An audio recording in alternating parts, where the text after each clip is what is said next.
Yo, what's poppin', everybody? Welcome back to the podcast, another episode of Caffeine and Green with your man, Cajon Cardenas. And per usual, before we get into it today, I just want to make sure you guys are heading down to the shop. That's right, we have a shop here in North Park. It is like a city in San Diego, if you will, if you're not familiar with it. But we are in North Park, San Diego, California, 3072 El Cajon Boulevard. Yes, come through, get a latte, get a bag of coffee, get whatever.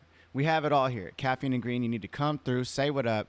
See me and Sav, and just hang out. Feel the vibe. Come and sit in the podcast studio. It's a lot of fun. That's where I'm recording right now. You should definitely come. But yeah, guys, 3072 El Cajon Boulevard, Caffeine and Green, brick and mortar. It's a good time. You should definitely pull up. You can get a bag of coffee, the Issa blend, the new El Cajon Boulevard, which is single origin Ethiopian, and we have a new single origin Guatemala, which we're calling Bendiciones. You can also get the Notorious. And, we have an array of coffees. Like I said, you should definitely come in. Where is it, you ask? 3072 El Cajon Boulevard, San Diego, California. Pull up. All right, guys. My guest today is my tattoo artist. He's freaking awesome. His name is Scotty Phanhthilath. And he is just a rad dude. We hit it off immediately the second we kicked it. He has his roots in skateboarding. He has amazing art. And, dude, he did some tattoos for me that, were in places that like my neck and my hand. And, when you get to talk to somebody and you're, doing the damn thing, you vibe, you kick it and you find out about a person, and it was super rad. And we just had a lot of parallels, and I wanted to have him on the show. So without further ado, my man, Scotty Phanhthilath. This your time to shine, homie. Let's go. Give me caffeine and green. It's your boy Connor. What's good? Good. Caffeine and green. And we're live. Yes, sir. Oh, shit. Wait, hold on. It's Scotty Phanhthilath. Phanhthilath. I'm going to get it. You got it on the intro. I did. Boom, son. There we go. All right. Cheers, sir. Cheers, bro. Fuck yeah. Welcome to the podcast. Hell yeah. Yes. Thanks for having me. Dude, I'm so excited you're here. Yeah. We've been talking a lot before the podcast. Just remember, we got to talk right into that thing. Perfect. Got it. Got it. Told you my pet peeve. I was like, I listened to some of your podcasts, and I felt like I couldn't hear the person that you were talking to. And it was like kind of a bummer because I felt like I had to concentrate more than I needed to. Grab the mic and go like this. Like, there you go. Perf, son. Is that like a thing, huh? You're like, dude, talk to the mic. I just like talking to the mic. That's why it's like I've actually before I didn't actually used to give the option of having people like hold it. Yeah. But I think I talked about this on podcast recently. I was watching this like NBA podcast, and these guys, honestly, they're huge. They're big humans, and like they can't just like sit in a podcast chair. Like these guys have the mic and they're just like holding it in their hands and they're talking. And it was like Ian Schubert. He played for Cleveland Cavaliers, and then a couple other basketball players.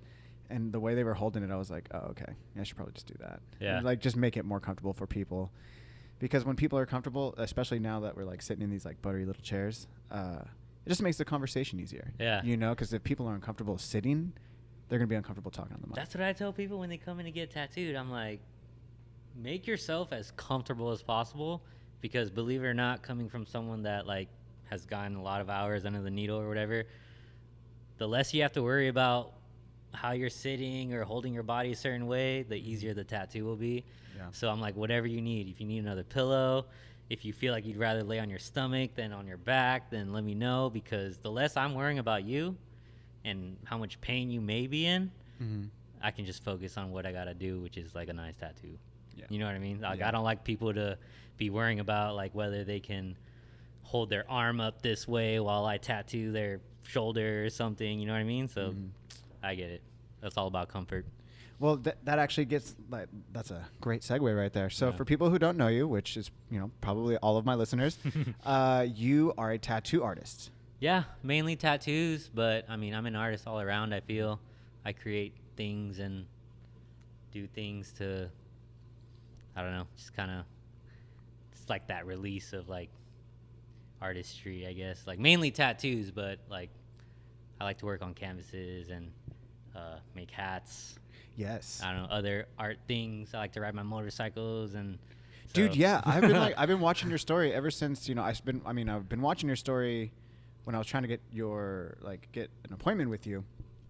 But then after meeting you and getting tatted by you, now watching your story, I'm like, damn, this dude's like about the bike life, which is like, it's dope because it's a different, you have a different steez on it, because Steel Mill Coffee, the picture right there behind you, my homie Shay right there, he is super into motorcycles, and all of the homies in Oceanside are all about the motorcycles, but it's like Harleys, chopper, like cuts, long hair, big stashes, drink beer, skateboarding, like Hesh. Yeah, that's like a different avenue of the Harley life. Of the Harley life. The bike, the motorcycle life.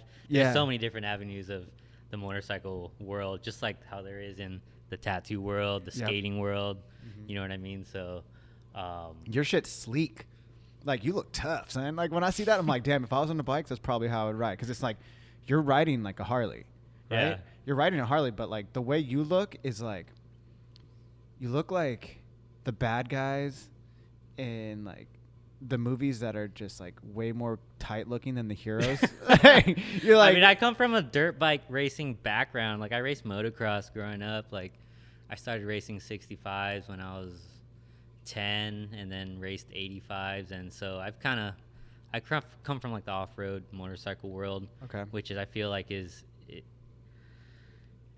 riding a dirt bike is, at first I thought it's easier because that's where I came from, but then after talking to a lot of Harley guys, they're the ones that are like, dude, you're crazy, you ride a dirt bike too? And I'm like, crazy? Like, what do you mean? Like, riding a dirt bike is almost, I feel, easier than a Harley, because on a Harley you're dealing with traffic, you're dealing with cars, you're dealing with other people. But I feel like on a dirt bike, you don't have to worry about traffic lights or cars. You're just kind of dealing with either other dirt bike riders, and usually you're just in an open space where you can just fucking twist the throttle and go, if you're a desert rider. But even like racing track, like me, there's no rules really besides just staying on the track. But so I feel like coming into the Harley world, it was a pretty easy transition. Yeah. As far as like even just like riding. Because on a dirt bike, you're kind of dealing with like slick, you don't have traction necessarily. You're on like dirt, which can be slick, unforgiving. Yeah. You don't really know, but on the road, on the street, when your tires are gonna grip. You kind of know. You have that weight of the Harley too, and I don't know. I feel like it might be less to worry about. But then again, that's just bias because I come from the off-road world and I've been riding motorcycles since longer than I've been. Almost more than 20 years, so damn, that might make a difference. But damn, so you like know how to ride a bike. Like, I'm more comfortable riding a motorcycle than I am driving a car, that's for sure. Damn, for real. I'm more comfortable on a motorcycle, even maybe a skateboard. Really? But it would be between those two, like as far as like what I'm more comfortable with, riding a bike or being on a skateboard, and then driving a car comes last. Damn. Apparently, I'm a bad driver. To some people, apparently, I just like can't pay attention. Which is funny because on a bike you are like hyper aware. That's what I'm saying. It's like, I don't know. There's so much going on in a bike, and I feel like I'm searching for that that kind of like craziness, But when you're driving a car, you kind of are very restricted as far as like how crazy you can be. You gotta follow the speed limit. You gotta stop when it's red. You gotta go when it's green.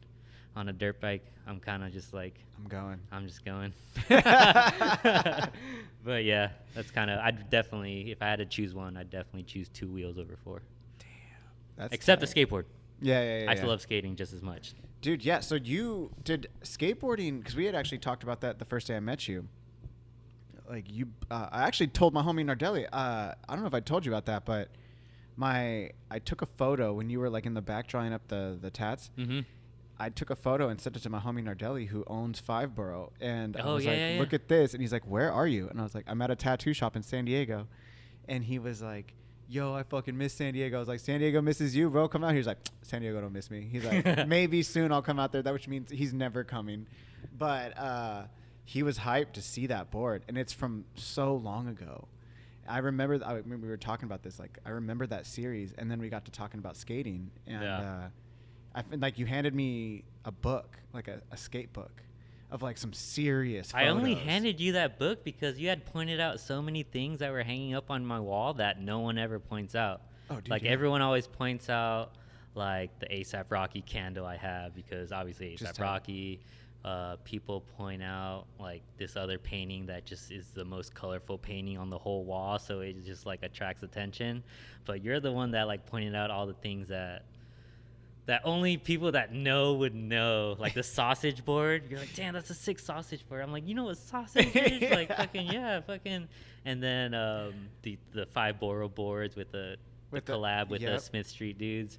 And you're like, 5 borough? And I was like, yeah, 5 borough. Like, what do you know about 5 borough? So, like, dude, right off the bat, I was like, then we just started talking. And then I was like, dude, we're not even going to fucking tattoo you today. We're just going to keep talking skate talk. Dude, straight up, bro. Like, it gets. That's how it be sometimes with some of these clients, you know? Like, they just end up, like, being more relatable or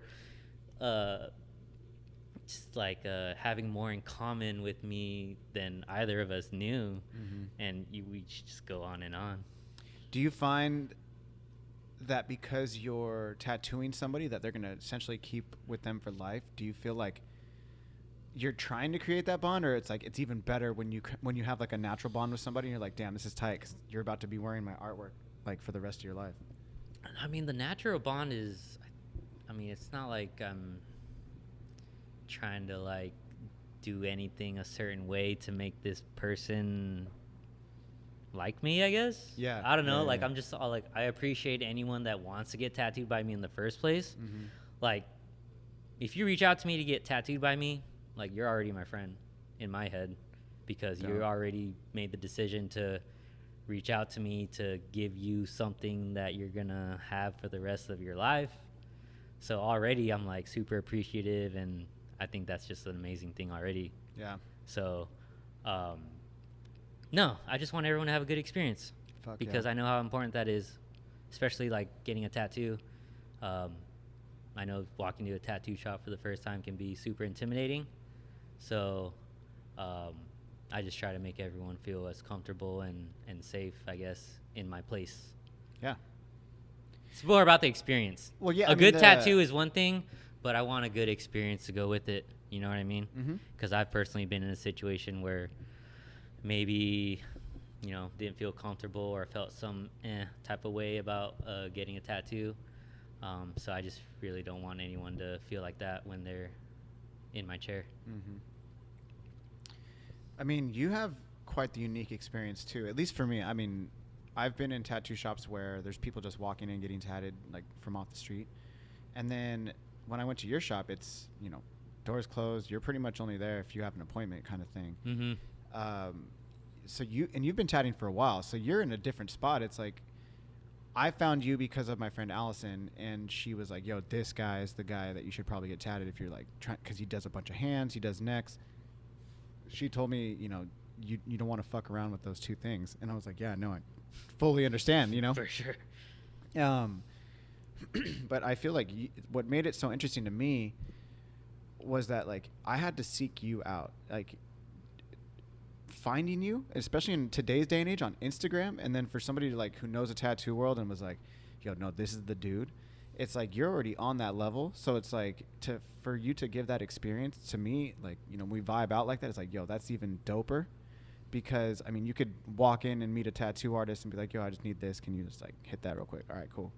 But then it's like, yo, you're the first tattoo artist that I booked out, like, I don't know, like a month it was, or like a month and a half or something like that. And I was like, damn, this is fucking kind of crazy. And then when I actually met you, I was like, yo, this is like quite the experience, you know? And now you're here on the podcast. So it's like, dude, whatever you're doing, it's working. It's dope as fuck. Cause like I already, like, right when I sat down, I was like, yeah, this dude knows what's up. Yeah. And it's like, you have this creative too. It's like, you're like, yo, I do other things. Like I make my own shit. Like, cause you just like, essentially you created the one on my neck, but you just put the logo on my hand, like you said, and you were like, I make my own shit and like I do it. And then I see your story and you're doing all this sick ass crazy shit. I'm like, yo, how do you do that? Like, yeah. I mean, in tattooing, you know, like there's your street shops, and then there's your private studios, and just like every other industry, there's the different avenues, you know what I mean? Like in skating, you have your core skate brands, and then you have Nike and Adidas that are coming in trying to like, you know, intrude on the whole industry to make their quick buck or whatever. But tattoo shops are kind of the same. You have your street shops that, you know, are there for, especially in PB, like, you know, the quick little tattoos for tourists that are, you know, like maybe come from a place in the world where it's hard to find a good tattoo shop that they can trust. So I guess from what I've learned from the tourists that I've tattooed when I was over at Guru, I'll ask them like, you know, like, oh, like, cool, nice to meet you. Like, how you like in San Diego? Like, obviously you're getting a palm tree to kind of, for you as a souvenir for you to go home with to remember your trip here. And I'm like, so you don't have any other tattoos though? Like, where are you from? Like, why is this your first tattoo here and not like in a place where you're from? And they're like, oh, like, there's just like, you know, there's no one trustworthy out there. And I'm like, what do you mean trustworthy? I'm like, oh, like we walk in and, you know, we're not welcomed, or we don't, you know, there's no one there to help us or answer any questions that we have about tattoos and things like that. And I'm like, I'm so sorry. Like, you know, like that I feel like the industry, because I care about the industry, like, you know, as tattooing's already kind of like scary as it is. So anytime someone hits me up to get a tattoo, I just want them to already know that, you know, they're good with me. Yeah, 100%. Like, you know, like you don't have to be nervous or anything. Like, I understand that you can be nervous and that's okay for you to feel like that, but any questions you have, just ask me and I'll do my best to help you out. But yeah, there's gonna be those shops that just aren't doing things the right way that I personally I don't agree with how they do things, like tattooing underage people or things like that. But I feel like that's just how the industry is. Yeah. You kind of but I try to educate people, even though if they reach out to me asking if I could do this type of work for them, like, oh, can you do a portrait of my grandma? I heard about you from my coworker, so-and-so.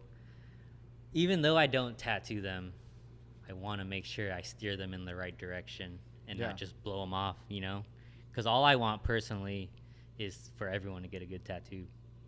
So if that involves me taking the extra 20, 30 minutes to talk to them on the phone or type up something for them to kind of give them a little insight on how to approach things, if I'm not the one to help them out with the tattoo that they want, then at least if I do that, I feel like I did my job. Dude, hell yeah. I mean, that's going above and beyond. Most people wouldn't do that. Like, you know what I mean? I just want everyone to get a good tattoo. When it comes to tattoos, like, no one. I just hate when people aren't happy with the tattoo they got, because that's a bummer. Dude. And that's how much I love tattooing, I guess. I don't know. I can go on and on and on about, like, how I feel about this, how I feel about that. And yeah. Obviously, I know that not a lot of people are going to agree with me about this or about that, but Whatever. It's just your opinion. No. But, like, I've been hopping into this conversation just so we could talk so well. But, okay, so let's go back. How did you get your start in tattooing? Why tattooing? Why? Because you mentioned Guru, and it's like, yo, like, I even know about Guru, so it's like, that's a big shop, you know? So yeah. I don't want to just, like, glaze over it. Yeah. I want to go back to, like, origin, how did it start, Yeah. why tattooing, stuff like that.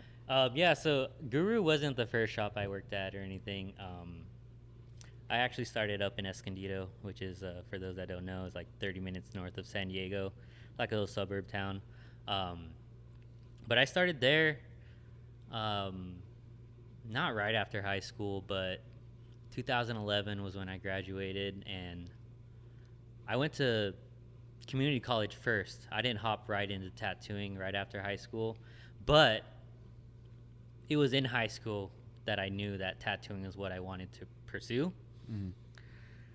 But back then, I guess for me, tattooing wasn't the easiest thing to just like start doing. Nowadays it's different, and we can get into that later, but back then it was more like, all right, I want a tattoo. Like, tattoos are dope.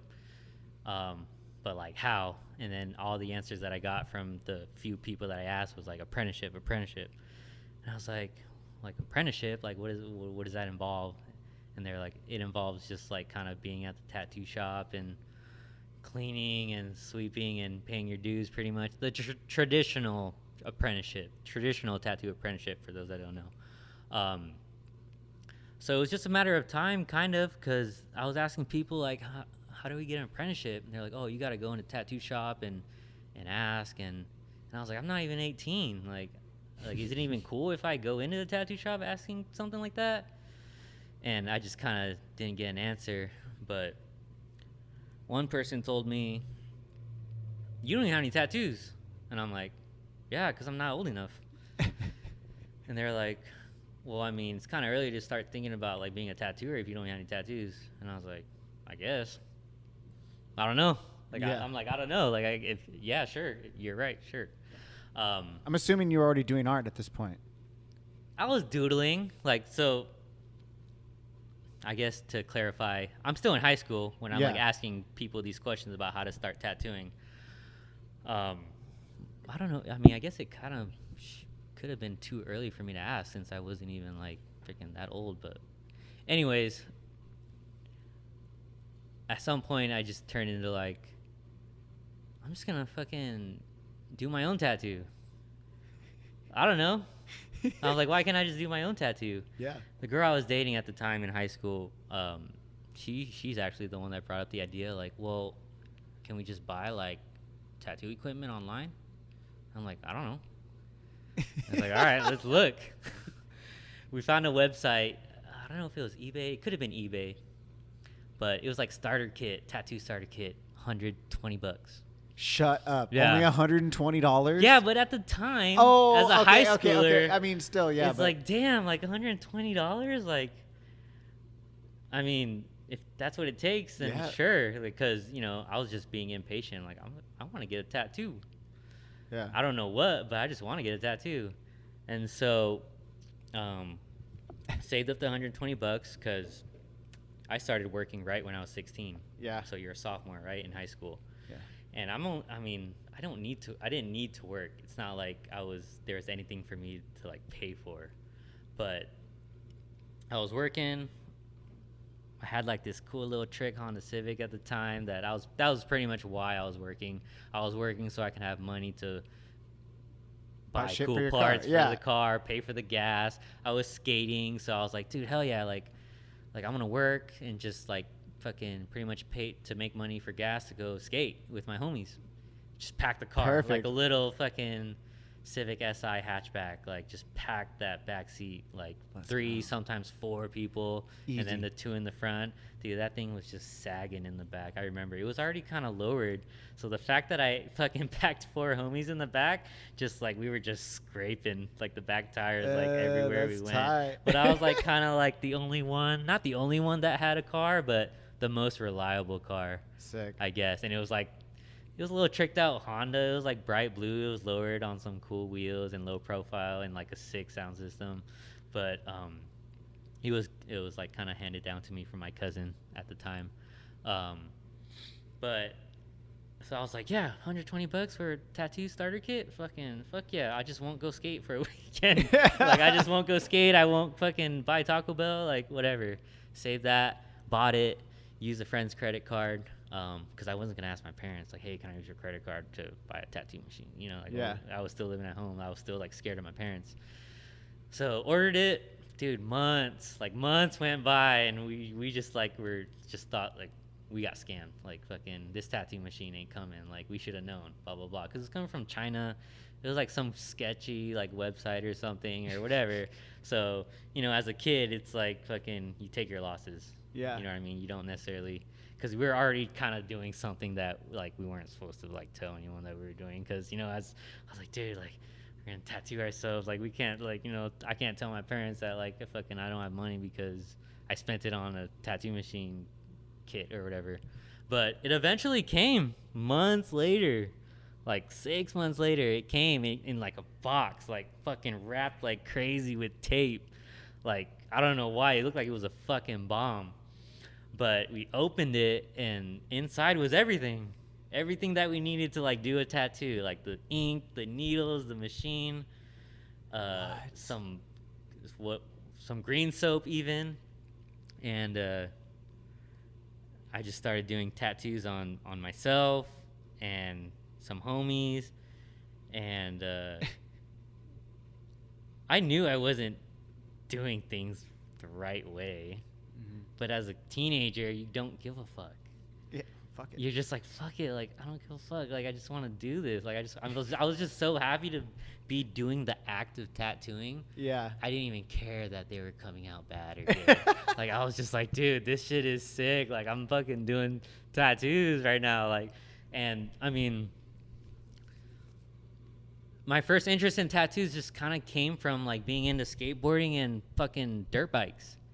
Because in the dirt bike world and skaters, like, you know, outlaws, whatever, like they all had tattoos. Like fucking like my favorite skater, fucking, you know, Jamie Thomas, Andrew Reynolds, like, you know, in their videos they have tattoos. And as a kid, you idolize those guys. You just want to be like them. Like, dude, he has tattoos. Like, I want tattoos. Or the freestyle motocross guys, you know, like guys in Metal Militia, fucking Travis Pastrana, fucking Twitch, Brian Deegan.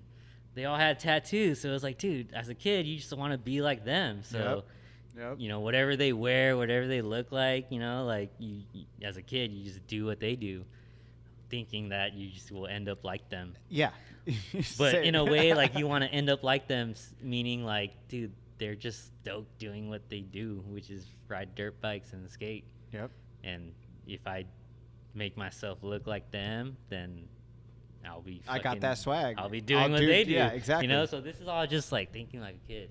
And then it got to a point where I was like, dude, like if I really want to, like, because I fell in love with tattooing. Cause I was like, dude, this is sick. Like I just get to make art as, I don't know, like just like fucking, it was sick. But the art skills definitely like weren't there. You know, like I was kind of just doodling.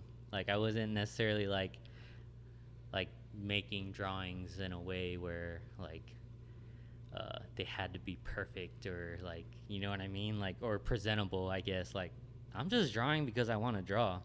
I don't care if anyone else likes it. I don't, like, even if I don't like it, I'll just toss it and start a new one. Like, you know, the artistry part wasn't as serious for me from the get-go. It wasn't until tattooing came around and the seriousness of like a nice design, that's when it kind of kicked in, because it was like, all right, so if this is going to be on someone's skin for the rest of their life, I at least need to make an effort to make it as best as possible. Yeah. So when that all kind of clicked in my head, I realized like, dude, I can't just be doing this in my house. Like, I'm now turning like 18. I'm starting to understand that like I need to do something.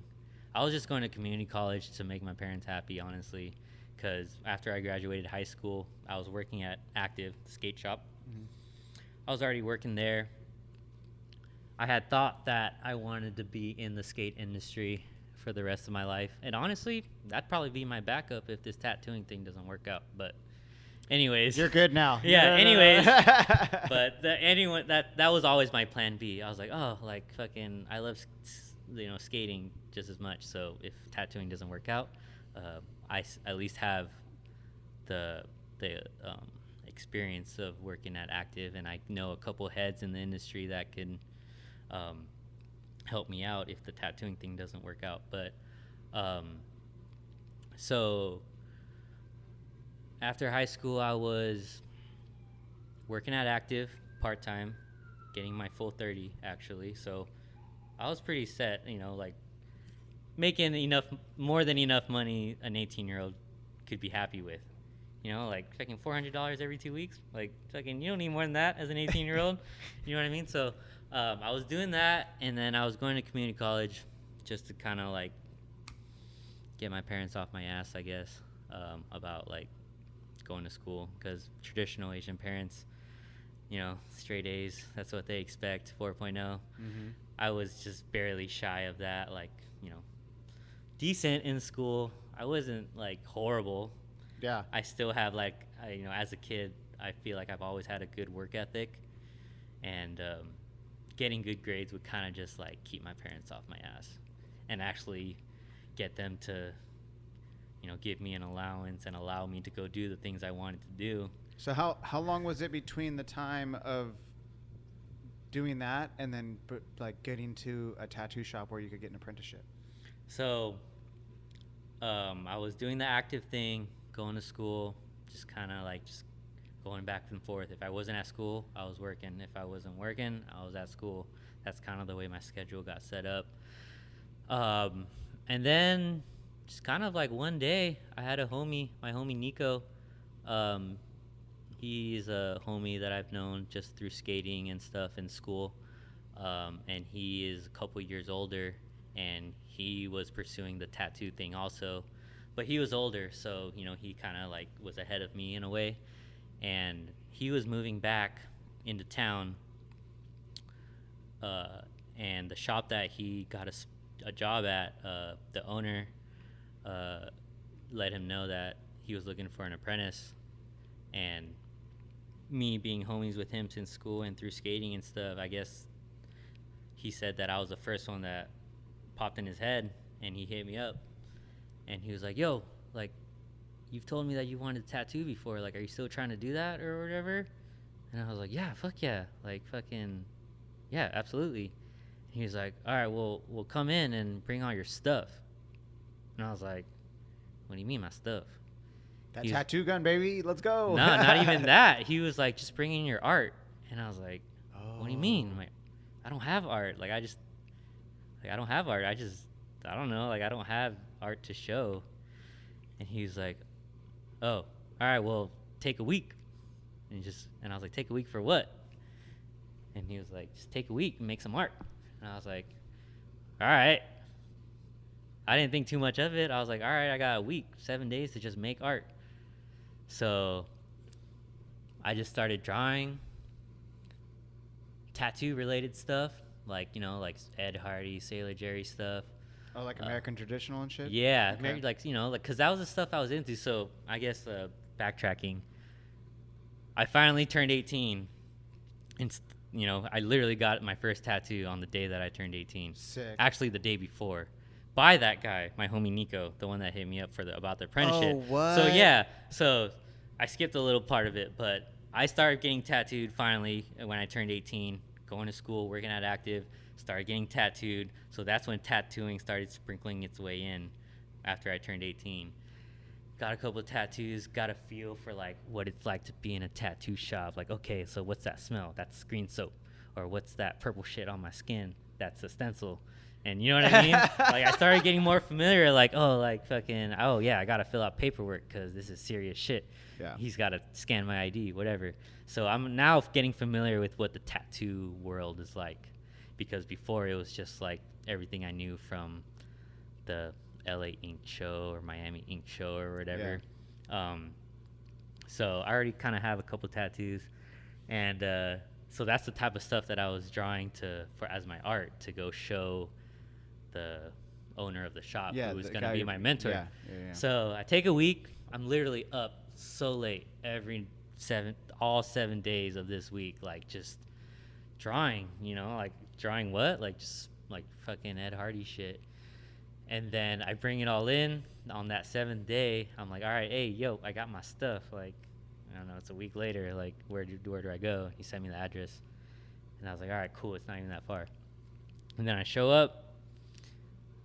I see my homie, and he's like, oh, what's up? And then I have, like, a little pile of just, like, drawings. A couple stuff. Like, I'm not even stoked on it because I'm like, dude, this shit, like, I just put together real quick. Like, fucking, like, like, I was just under pressure, and I was like, fucking, I feel like I'd rather just do a bunch of shit that are quality rather than, like, 2 or 3 good quality pieces. But then again, at the time, like, fuck, I don't even know what quality is, whatever. And I show up. I kind of just put my stuff down. I'm like, yo, what's up? Like, he's like, I'm Matt. And I'm like, Scotty. And then he picks up my pile of stuff and just kind of like starts flipping through it. And then he takes it all away and starts walking to the back of the shop. And I'm like, where's this dude going with my stuff? And he comes back out with the broom. And then in one hand, and then my art in another hand. And then he just hands me the broom. And then he's just like, start sweeping.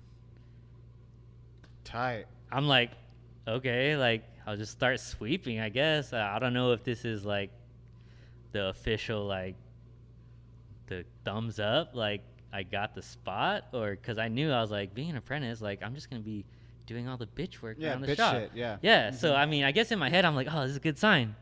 Like, I'm just gonna fucking start sweeping, and like I'm sweeping and cleaning. It's like I walked, like it's hours goes by, it's like dark, and I'm like, dude, I'm still just cleaning, you know? Like I'm not thinking too much of it. I'm just like, I don't know, I'm just doing, like, Yeah, if just this going about it. if this Yeah. is what it takes, then I'm just Yeah. gonna do it. Not gonna ask any questions, whatever. And then at the end of the night, he's like, well, I mean, you're still here. I'm like, yeah, I'm still sweeping. Like, what else you want me to do? Because Turn the mic this way. because at the, you know, like at that point, I'm like, now I'm like fucking cleaning the windows, dusting the shelves, and, you know, like fucking taking out the trash, just literally just cleaning, you know, pretending like it's my own house, whatever. Yeah. And then he pretty much gives me like, you know, like he makes me make the decision. Like, he's like, well, I mean, let's try it out. Like, whenever you're not working or at school, like you're at the shop. And it's like, Perfect. that's it. And I'm like, all right. But I guess in my head, I'm like, dude, this is my in. Yeah. My foot's in the door. Like, this dude's telling me to like I can come back, like whenever I want. But in my head, I'm like, dude, I just need to get in there like as much as I can. So that's kind of how my apprenticeship started. And I was just in there whenever I wasn't. My social life was just gone. Like, all the homies and skating. Because in my head, I was like, dude, the more I'm in that tattoo shop, the faster this shit will, like, go. Because I'm just trying to tattoo. Because that's all I want to do. I'm like,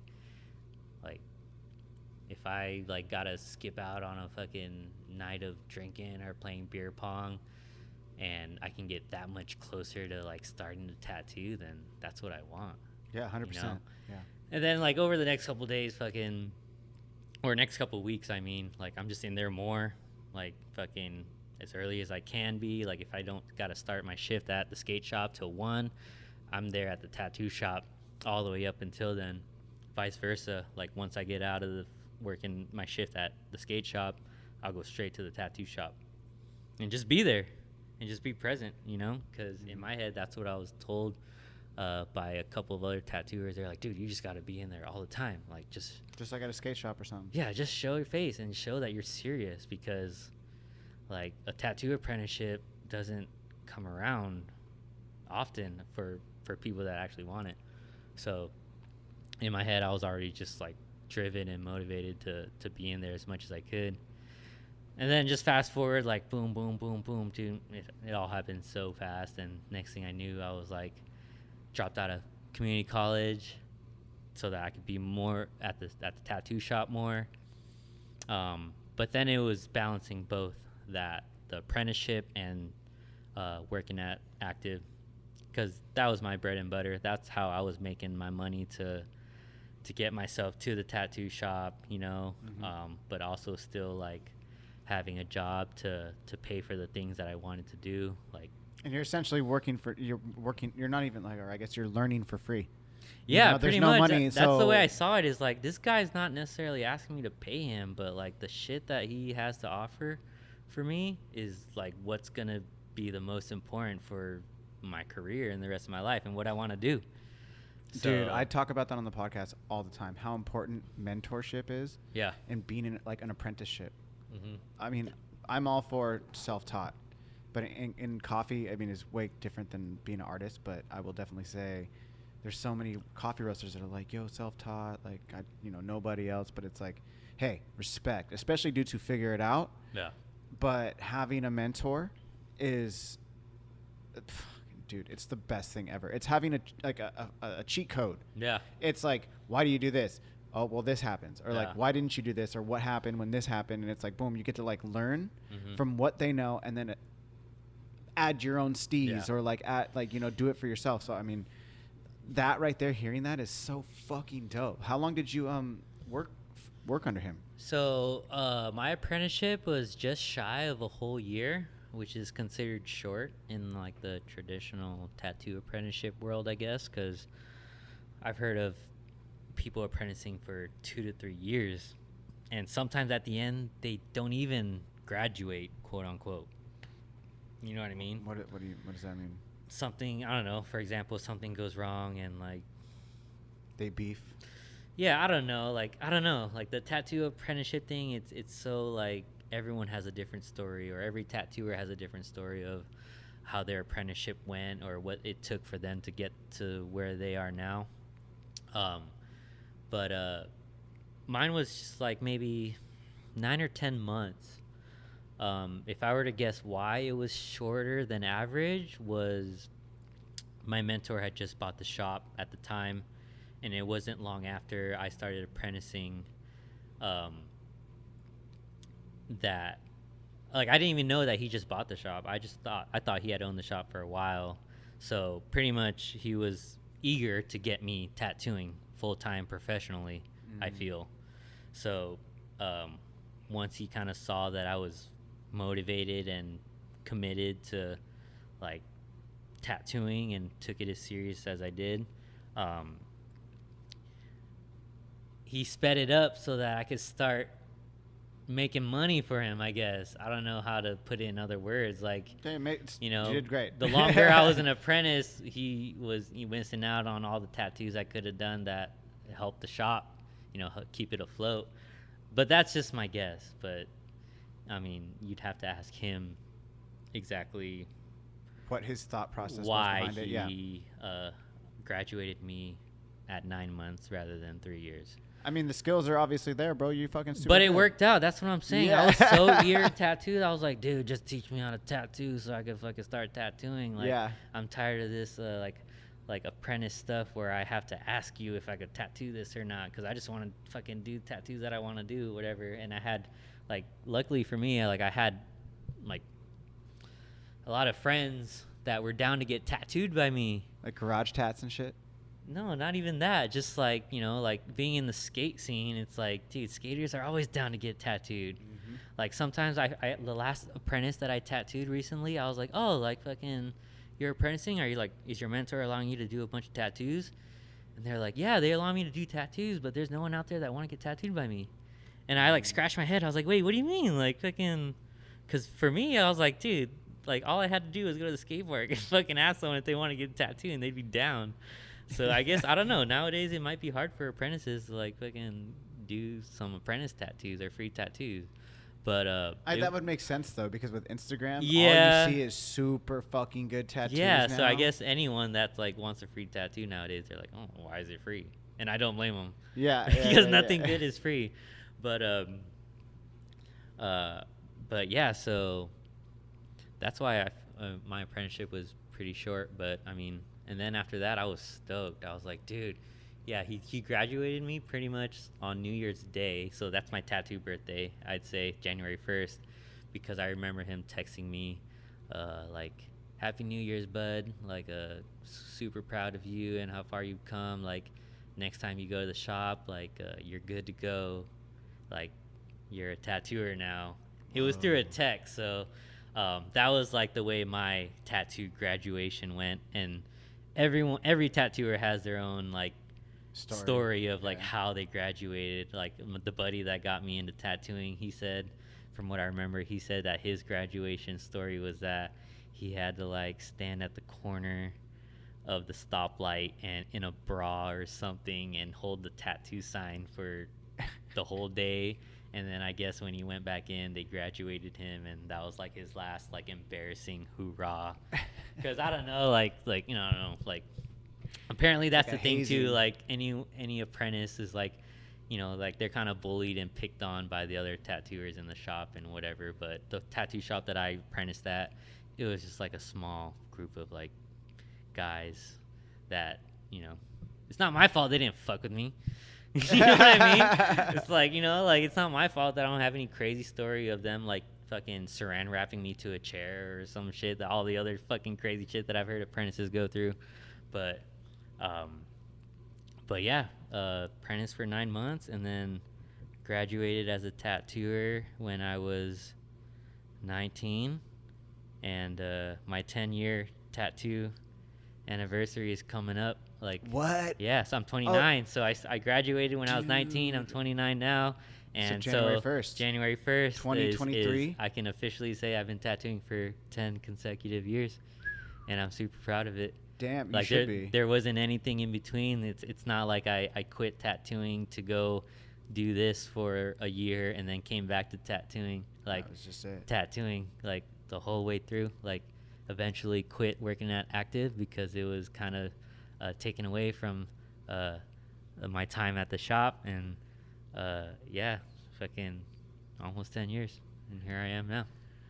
When was the first tattoo where you realized, like, obviously I know you loved all your tattoos, you love tattooing so much, but where was the tattoo at, like, what point in this story, I mean, within those 10 years, was it like, yo, this is the fucking tattoo? I know there was one. There was like one where you were like, this is the one. You're like, yo, I was here and now I'm here. You know what I'm saying? Like, I see what you mean. I guess it's gonna be hard to pinpoint exactly which tattoo it was, but I guess I could kind of try to round it up to not like a specific tattoo. But when I started working at Guru was a pretty pivotal moment in my career, I feel, because that whole Guru thing was like kind of just like super random. so, okay. Oh, so like, that's a perfect segue in that. So like, you're working at the shop, you're doing the thing. Did you go from that shop to Guru? So no, the shop I started at was called Three Aces over there on East Valley Parkway in Rose and Escondido, for those that are familiar. And then I worked at a second shop called Ink Spot that was in the same town, cross town though. And Guru was my third shop that I worked at. And how that came about was we were just sitting at Ink Spot, kind of just like on Instagram, finger swiping. And then a buddy was like, yo, Guru's hiring. And I'm like, what's Guru? Of course. Like, that's how that, like literally, that's what I said. I was like, what's Guru? Because in my head, I'm just like, you know, fresh tattooer, like first year or second, third year tattooer. In my head, like, I'm just in my own little tattoo world in Esco, you know, because I'm like 2 or 3 years in, and I'm like kind of starting to like feel like I'm building momentum, because I was kind of like getting busier and busier. And then the homie was like, yo, Guru's hiring. I'm like, what's Guru? Like, what's that? And they're like, you know who Guru is? I'm like, no, like what? Like, what's Guru? And they're like, dude, it's like San Diego's best shop. Yeah, that's what I've always heard. Yeah, or like premier shop, whatever. And I'm like, oh, okay, like they're hiring? They're like, yeah, check it out. Like, these are the guys that work with them. And he's just showing me like on their Instagram. Like, I'm like, oh, damn, like that shit's sick. And I'm like, actually am like super impressed by like what I was looking at, because in my head, I'm just like kind of in like the Escondido tattoo bubble. You know what I mean? Like, I'm not really like looking in the bigger picture of like what the actual worldwide tattoo scene is like. I'm just kind of familiar with the little town that, you know, has like the couple shops with the few tattooers that work in them, and familiar with that type of work. You know what I mean? Because this is kind of when Instagram was barely popping off. So it wasn't like seeing the quality of tattoos that were going on in the world wasn't as easy as it is now, where you can just hashtag like Rose tattoo or Nipsey Hussle tattoo, and then just find like the best ones that are, you know, have been done. So in my head, I was just like, oh, like, you know, like, I'm just in my little Esco tattoo bubble. And then I go on, and they're like, he's like, yeah, dude, fucking, we should all just like apply and see like who makes it, who gets even a response, just as a joke, you know, like fucking like man, you never get hired there, or fucking whatever. Like, it's like, you know, just like fucking some like just fuck around shit. But I take it seriously, and I'm like, yeah, I'm gonna just like attach a couple of my favorite tattoos that I've done up to this point, and just send it to the email and just see. Because you know, they wanted to play a game, so I was like, yeah, let's fucking do it. But I guess neither of them did it. Like your neither, friends? Yeah, like they didn't actually, like, you know, they didn't apply. No, but I was like, yeah, let's do it. Fucking whatever. Like, what do we have to lose? What? Like no response. And then I got a response. Yeah. From Aaron, and it just said like, hey Scotty, like, thanks for reaching out. Like, when's a good time to meet? like short, Sick. simple. Like, when's a good time to meet? Buttery. Like, I go home and I'm like, to Lauren, I'm like, babe, like my wife, and she's like, I'm like, what does this mean? Like, he wants to meet, and she's like, I don't know. And I'm like, I don't know. I guess I'm gonna go meet. And he just gives me a time and a date, and then I go meet him, and we talk, and I'm just like super nervous because I'm like, dude, what the fuck am I doing? Like I don't have what it takes to like fucking roll with these guys. Was Turk already there? I think Turk had just left. Oh, it just left. I think he or not just left, but I think Left Hand Black was already open. Oh, okay. Yeah. So I'm trying to guess what year for those that are trying to picture the timeline. So when I met up with Aaron, that was probably like 2015, because my daughter was already born, Olive. She was born in 2014. So yeah, it was like 2015, 2016. And he just kind of like, it's like an interview, you know, like, where did you start tattooing? What are your intentions? Like, where do you want to be? Where do you see yourself in the tattoo world or whatever? And I was like, dude, like, I'm trying to just like always get better. Like right now I just do like kind of like little hand-sized tattoos. I'm trying to do like full sleeves, full backs, and I'm trying to like, level up. And at that point I was like, I mean, if I want to be there, I got to surround myself around guys that are already... It's just like skating. Yeah, exactly. You got to, you got to put yourself at the bottom. So that's what I told him. And he was like, all right, we'll come try it out. Come guest spot for like a day or two and see if you like it. And I was like, yeah, for sure. And we set that up. I tattooed there some random Thursday. Met some of the dudes, and I didn't even like... I already knew. I was like, I'm going to take the spot if he offers me. It doesn't matter whether I even like working there or not, or even if I like the dude, because I was like, it's just kind of like... It's an opportunity. Yeah, it's an opportunity. It doesn't matter whether I like freaking, like the place or not. I just feel like it's the thing to do. And then after I guest spotted, he hit me up or called me. He's like, how was it? And because he was there for like a minute. I met him, tattooed next to him for like a minute. And he was like, how'd you like the rest of the day when you were there after I left? And I was like, yeah, it was cool. Like, Show. This is where I want to be. And he was like, all right, so let's start you off starting on this day. And then you just, do your thing, tattoo your appointments, and then take walk-ins and just start. And I was like, all right. Dope. And started there 5 days a week, 12 to 8. The days I was there.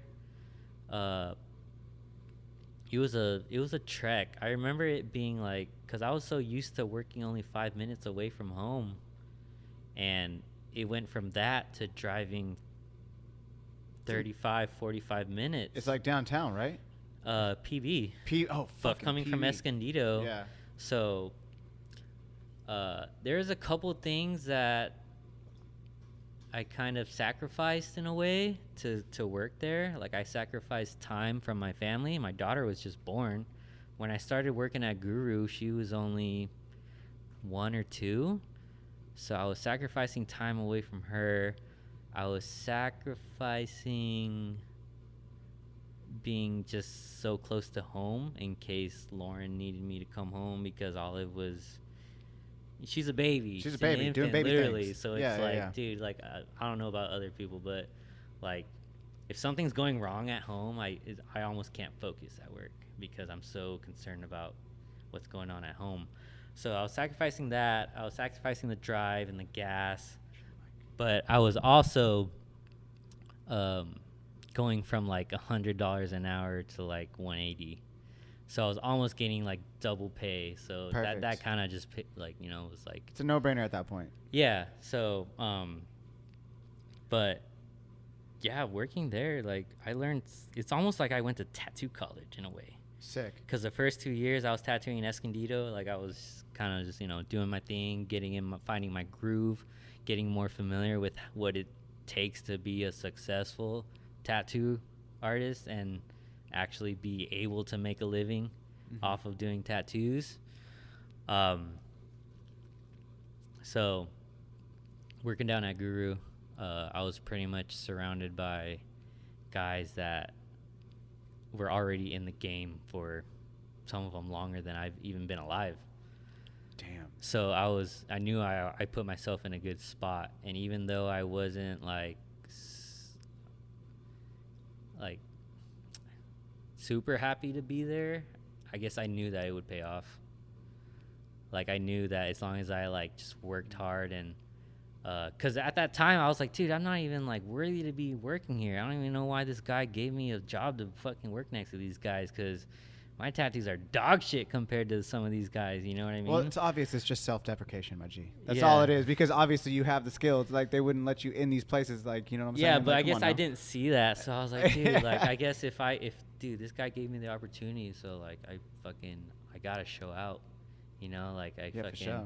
like I can't just like, you know, like fucking. Yeah, you're busting out I your feel best like there's shit. so many other artists that like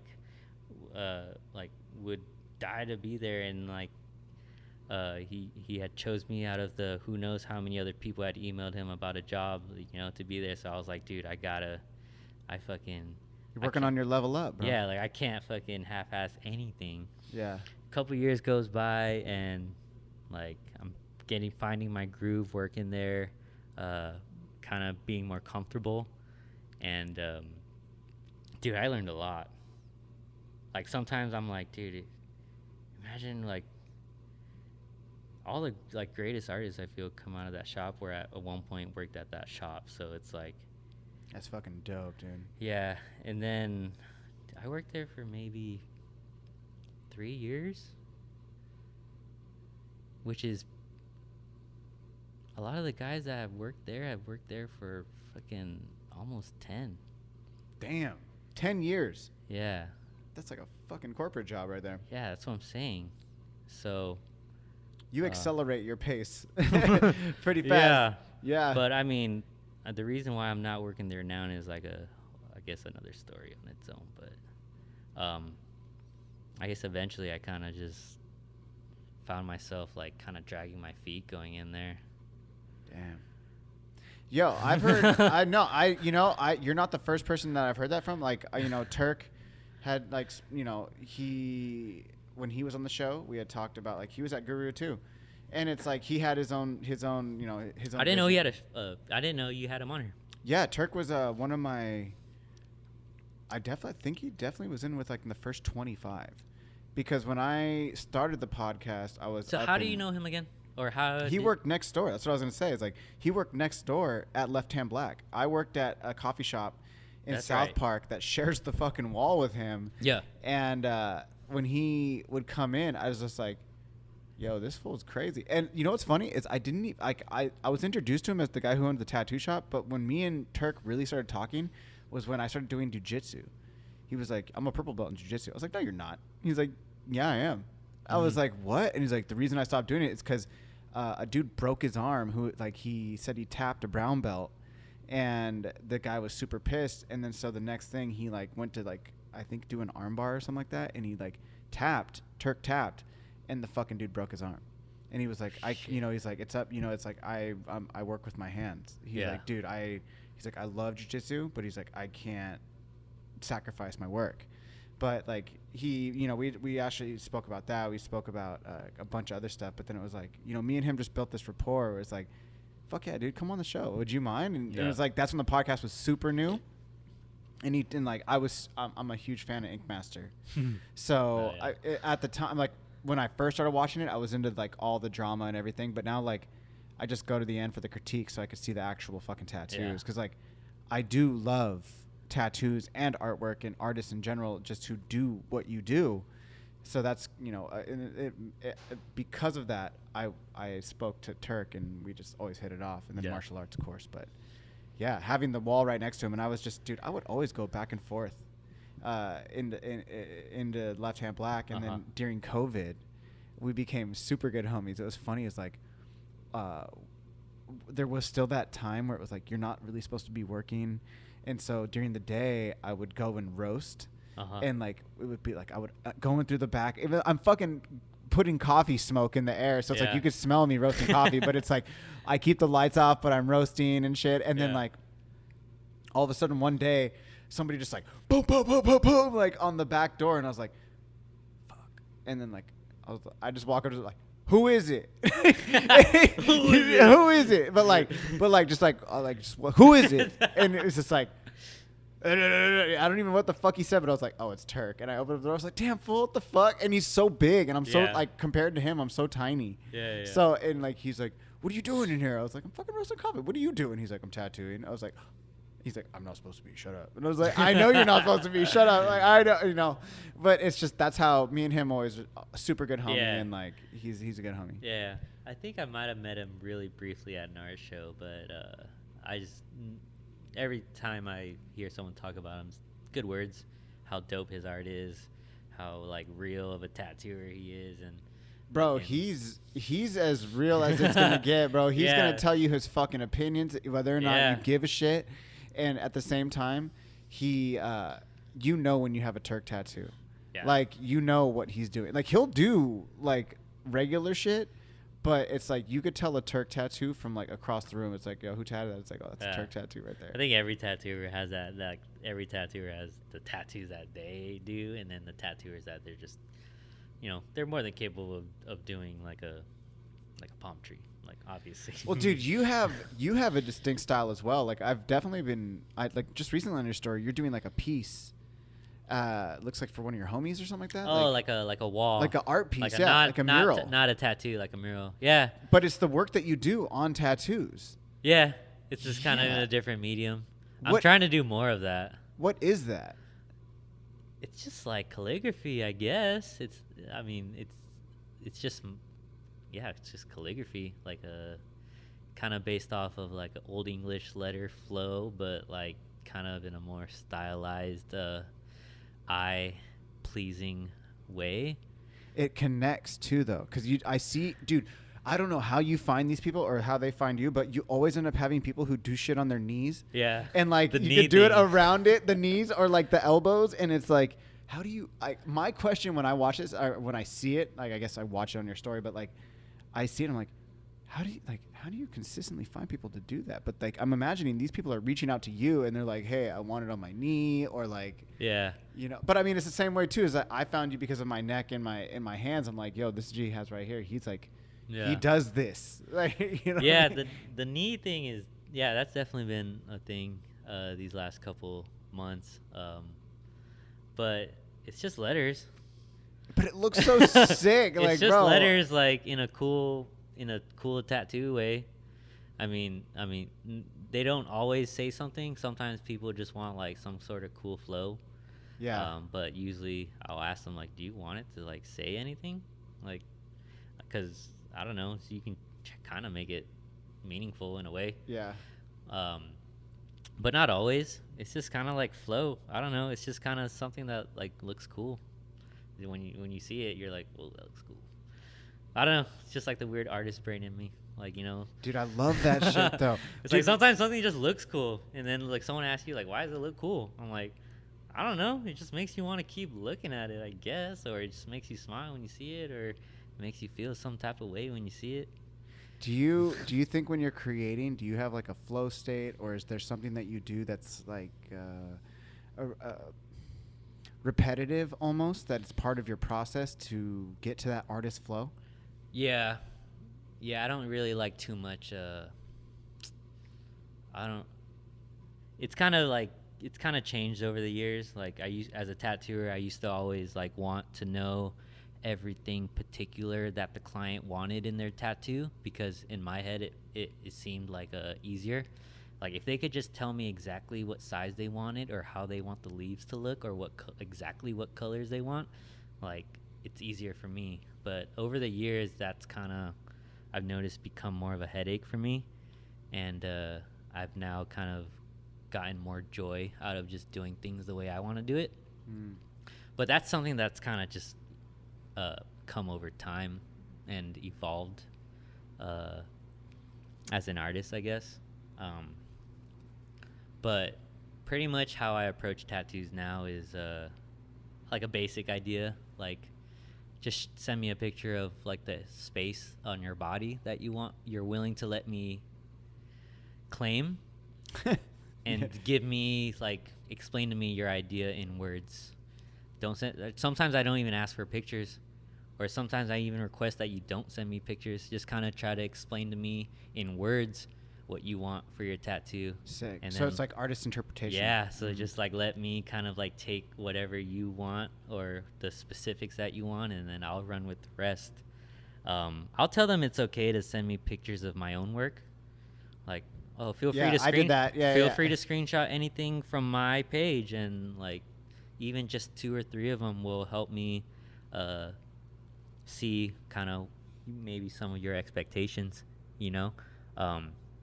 Usually when someone sends me pictures of another tattooer's work, is kind of like a red flag. Oh. It's like, you're sending me 5 pictures of this other guy's work but none of my own. I mean, there you go. I don't know if this is gonna work. You know what I mean? You haven't even seen my work. Yo, yeah, but that's kind of like, that doesn't happen too often anymore. I've been noticing more people just screenshotting stuff I've done in the past, which I feel like is a good thing. Yeah, Because of course it is. As long as I just stay true to what I think looks good, then everyone's happy. But that's pretty much my process, I guess, when it comes to tattoos. When it comes to murals or like other like canvases or something, I don't really take on too many custom commission canvases, at least right now. Like right now I got like a line of like 6 different canvases I'm working on. Damn, for real? Yeah, and I kind of just rotate between them. Like I'll start one, and then I'll kind of get it to a point where I'm kind of stuck. Like I don't know what to do next, and then I'll just start a new one, and then I'll just keep doing that. And I now have like 6 different canvases that are unfinished. I line them up, and I kind of pick and choose which one I want to work on. And that's this method is kind of new for me, because I'm kind of notorious for starting paintings or projects that aren't tattoos and not finishing them. Mm-hmm. Just because with that stuff, sometimes you don't know when to be done. At least with a tattoo, like you gotta kind of get it to a point that day, or at least finish the tattoo that day. Mm-hmm. You know what I mean? But when it comes to like a canvas or a piece of paper, like I get to choose when it's considered done, and sometimes that's hard for me because I can imagine. I'm like, it needs something, but I don't even know what it needs.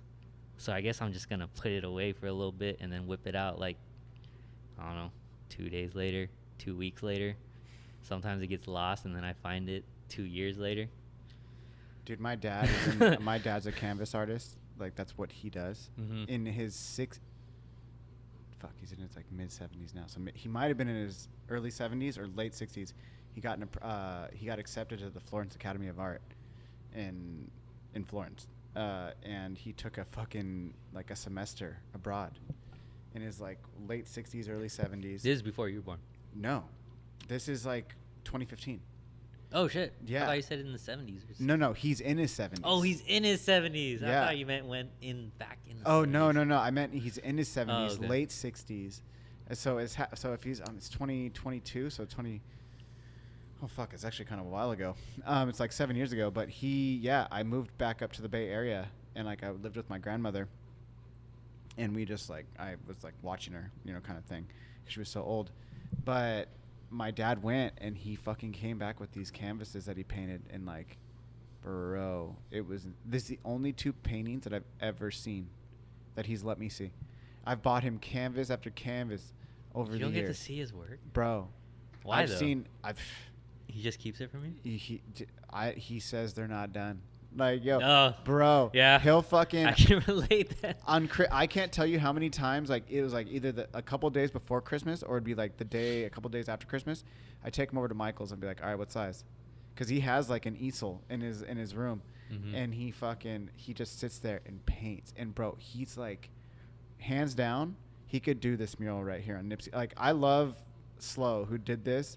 I love this mural of Nipsey Hussle, but I guarantee you, my dad could do that. Like, my dad is that good. Is he local? No, my dad lives in the Bay Area. Oh, okay. But he is. So is is he an artist just like as a hobby, or is he make a living as a? No, he's just done this his whole life. Like, he ended up like going to school for it, and like that's what his like background was. But then, I mean, I don't know. I don't know a whole lot about him in his like personal life, but like, he basically like he ended up on the things I remember about him. Like he was working. He would draw the blueprints for like microprocessing chips, like in the 80s and 90s. Intense. Yeah, and then so he would do that. I remember like going with him to work a couple times, and he would like show me, and then he was doing like blueprints through computers. So like he used his art, but to a different thing, but he would always be painting, and he would do like these like Michelangelo-esque like detailed paintings, and he would just do it for himself. And then like I have crazy stories. I mean, like we don't have to get into it, but like what like things he would do with like black magic markers, like a Jason mask, and he would paint like a Reaper on it, but with like a black magic marker. He would just like boom, boom, boom, boom, boom. He's like, there you go. And I was just like, what the fuck? Like, how did you do that? Like, one of the most gifted artists I've ever seen in my life. But like, bro, to this day, I've seen like 4 of his paintings, and 2 of them were from when he came back from Florence. Because he's like, and the only reason I saw them was because I was there the day they arrived, because he had him ship them over. You just happened to see him. He didn't willingly show you. When he brought him into my grandmother's house, he opened them up, and he was like, these are the 2 paintings I did in Florence. And I was like, yo, let me see them. And he like pulls them out, and they're these like just amazingly detailed fucking like pristine oil paintings. And I'm just like, you painted? Like, what's the subject? So one of them was a guy, and it was his face, and it was basically like to the side, and it was like a silhouette, and he was like, you could tell exactly what this dude looked like, and it was just like, you could see the detail in his face, and then he put like I'm super colorblind, so it was like kind of green, like a green and like a black background, but it was like, but creating this like shadow from like a 3/4 kind of turn, like a light was on him, and then it was like creating like a shadow behind him. You're gonna have to find a picture or something and show me now. I definitely would have to show it to you. And then like he had like one of like a woman, and it was like a woman who was just like kind of standing there, and he detailed her out super crazy, and I was just like, damn. So he produces a lot of work, or he rarely produces work? No, dude, I've been in his room a couple times, only a couple times. So where does the work go when something's considered finished? Does he I don't sell, even know. Or does he just hold on to it? Does he? He just holds on to all of his work, and in his room there's like canvases, like a couple rows deep. Yeah, like a little bookshelf of canvases. But like they're in rows. That's what I mean. They're in rows. There's so many of them. I don't even know how many there are. But he's shown me one small one. He had like a little baby ass canvas, and he like painted like these like oranges like on a table. Yeah. And it was like perfect. I was like, you painted this? He's like, yeah. It's like, what the fuck, fool? Like, dude, my dad's super weird, and he's like super closed off. He doesn't talk a lot. Like, when he does, he won't shut the fuck up. But it's like, it's only the same stories. That's why I don't know a lot of what's in the middle. Yeah. He kind of just like went from one point to another, and he doesn't like talk about certain things. And it's like, all right, well, whatever. That's kind of cool that he kind of keeps his art kind of secretive, I guess. Bro, I don't even like one day, and I'm not gonna be like negative, but it's like one day I'm gonna see all of them, and it's like I want to know, because I used to buy him the canvases. I'd buy him like 3 packs of canvases, because at Michael's they come in like a couple packs. Yeah. And I would buy him. I'm like, yo, I want these to be mine, and he was like, I was like, but I want them. Yeah. You're gonna paint these. I want them. I was like, paint whatever the fuck you want, but I want them. Bro, dude, this was years ago. That's cool, because in a way sometimes I'm like envious of people that kind of do art and keep it as strictly a hobby and not their way of making a living like I have, because sometimes that's kind of like a blessing in disguise in a way. You think so? Yeah, because I don't know. It's kind of crazy, because I want to see it. Because you know what else he does? You know what he did when he retired? So when he retired, he fucking went into forensic, like facial recognition. Drawing like the criminals and stuff. Mm-hmm. So he does that, but then he also recreates them to do face reconstruction on like skulls. So my dad now in his like off time, he will fucking go to these like training things for forensic people, and basically like he'll reconstruct based on the details that you've given him. He can reconstruct like muscle structure, bone structure, and then basically create a fucking human head out of fucking clay, and create like the like what it would look like, what this person would look like in real life. That's pretty crazy. It's fucking insane. I've wanted to like explore like sculpting and like other ways of making art besides like tattoo or pen and paper or digital or whatever, because I feel like there's so much more out there. So much. Yeah. Dude. I love art. I fucking love it. Like art is everywhere. I just have to say that right now. Art is everywhere. It doesn't matter what you do, whether it's MMA, tattooing, coffee, skating, riding dirt bikes. I just feel like everything in the world has an art aspect to it, and not just like a literal. No, dude, you know what I mean? Dude, you know what I'm saying? Even your style is art, bro. Like, dude, one of my favorite things right now with like this whole like resurgence of like an early 90s kind of look is that it's early 90s in 2022, so there's like this 2022 swag on it, and the style that people have right now, like, yo, I can't even, like, when people walk in, I'm like, stop it, look at you. Like, You're talking about fashion? Yeah, I'm talking about like street fashion, not like Gucci's and all this other shit. I'm talking about like how people can wear these like square ass fucking sunglasses with like a bucket cap and like these oversized jeans, but still look so steezy and like hip hop style. Like, yo, that is art right there. You're a walking art piece right now, my G. Like, you look so stylish. Like, you know what I'm saying? Like, everybody, like artists too, like yourself, like, you have a steez about you. You're a skateboarder, but you're a tattooer. You ride bikes. It's like, damn, your steez is, you're an artist. You know what I'm saying? Like, yo, you got like, I don't know one artist who has bad style. Like, and I'm sure they're out there. They look like whack as fuck, but their shit's tight. Like, but there's a lot of there's not a lot of people that are like as artistic as like you could be, and like, or you are, I should say, but like not you specifically, but like as sick as a person is, and like not be somewhat stylish, you know, in life, the way you move, the way you talk, the way you like, the music you listen to, you know what I'm saying? Like, it's all art. It's style. It's like, because style is also art, because if you have art, and like, what's your style of art? You know what I'm saying? I feel like it's almost like whatever is going against the trend at the moment. Yeah, you gotta find your own lane. Almost. I don't know. You know how when you like see something that like looks good to you, it's like, damn, that shit's sick, and I don't care if the person next to me thinks it's whack. Yeah, I think it's sick. Dude, that's my whole fucking life, bro. Like, straight up, the fucking coffee shops. Like, bro, there's a million coffee shops in North Park, and I'm friends with a lot of them. And when I say this, I'm not saying this to shit on them, but it's like, yo, I feel like everybody's doing the same thing. It's like, so what's one thing? I'm gonna make a coffee shop. I'm gonna do what the fuck I want to do with it, and it's like, this is what it is. And it's like, you found your own lane. I don't care if anybody fucks with it, because I fuck with it, and everybody is gonna fuck with that eventually, in a most positive way. But it's like, dude, yeah, you got to go against the grain, baby. Let's do this. Like, do your own fucking thing. You know what I'm saying? Like, fuck what everybody else is doing. Have the courage to do what you want to do. Find your style, find your voice, do whatever the fuck you want, and then do it. And then it's like, either people are with it or they're not. Either your idea is going to be good and people are going to ride, or people are going to be like, nah, that's just whack. And you know what? You found out your idea was whack. And that's the reality sometimes. Yeah, I don't know. Like, art is so subjective. I think that's that's like the words that just explain art, like, entirely. Dude, 100%. There's going to be people that think your shit's whack, and that's 100%. okay. Dude. Like, I don't care. Exactly. You don't fuck with it.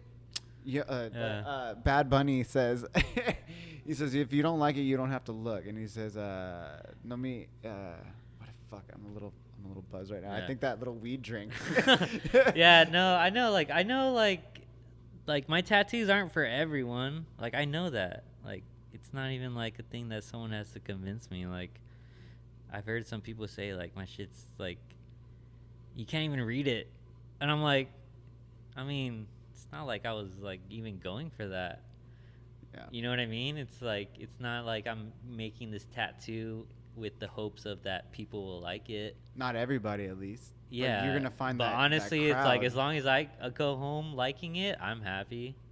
It's like when I go home unhappy because whatever piece I'm working on didn't work out, or I didn't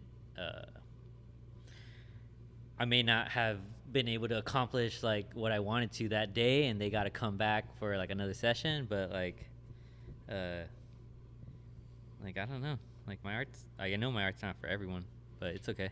Dude, but 'Cause see, I like that's it. the thing though, is like your personal style is different from other shit that you're putting out, and some of the shit that you're putting out, bro. What you did on my neck, you did that freehand, like yo, you were chilling. Like your style in terms of like typography, calligraphy, whatever. But then your own personal steez around the knees, and dude, that one that you did around that girl's boobs, like that. Oh, like that. Yeah, that was like something that Dude. was that was like some new stuff that I was like doing. Yo, that's what I'm saying. Is like, bro, your shit's fucking on fire, bro. Like, Thanks, dude. that's what I'm saying. Is like, not everybody has to fuck with it, but the people who fuck with it are gonna fuck with it tough. And it's like you can like what it's like what they say about business, right? It's like I don't remember all of it, but what they say is basically like a real entrepreneur could make a living off of like a repetitive 100 customers essentially. That's like the baseline of it. So it's like, you know, the people who are your friends aren't going to make you rich. It's the people you don't know who are going to make you rich. It's the people like who are your actual customers and not your friends who are going to make you rich. And like, sometimes your friends can too, but they're not going to be what it's going to be about, you know? It's like you have to treat those things like that. Yeah, that was an issue for me too. Kind of, I feel like it's some useful information, but like when I was working at Guru, I kind of got like put in this headspace where I felt like I had to produce work that was gonna please everyone because I felt like the spotlight was on me working at that shop, you know. So I was like, dude, like dang, like when people ask, like I gotta tell them I work at Guru, and I want to make sure that the tattoos that I show them after saying that reflect what their expectations are. And I felt like that kind of put me in a position where I was like trying to be someone that I didn't want to be, because I was like, oh, like I gotta make sure that anyone that looks at my tattoos while I'm working here, you know, thinks they're dope, you know. And I was like steering me in a direction where I was like doing things not because I wanted to do it, but because I felt like it'd be what the people would want to see, I guess, in a way, you know, like kind of trying to fake the funk, I guess, and not be true to like what I want to do. So once I got over that hump, it was like, dude, like I just want to do the shit that I want to do. So it's like you can't please everyone. Yeah, I mean, no. And it's 100%. like, why would you please everyone before you please yourself? Well, so dude, once I realized that, I was like, dude, I'm just gonna like do things the way I want. I don't know. I don't like, it doesn't matter who likes it or who doesn't, but I just want to go home happy. 100%. Like I want to go to sleep knowing that I fucking killed it that day, and that I'm stoked on the effort that I put in that day, and that obviously the person that collected from me that day is stoked, that they go home like knowing that like, oh hell yeah, like I got a cool tattoo, and like that was just like a cool experience, because I feel like sometimes the experience means more than the tattoo for some people. Oh yeah, of course. You know what I mean? Oh yeah, dude. Hell yeah. So when it comes to the tattoo thing, like I just want to make sure anyone that like chooses me to do their tattoo, whatever it is, like they go home with not just with the tattoo, but I guess with a good experience, because that shit matters to me.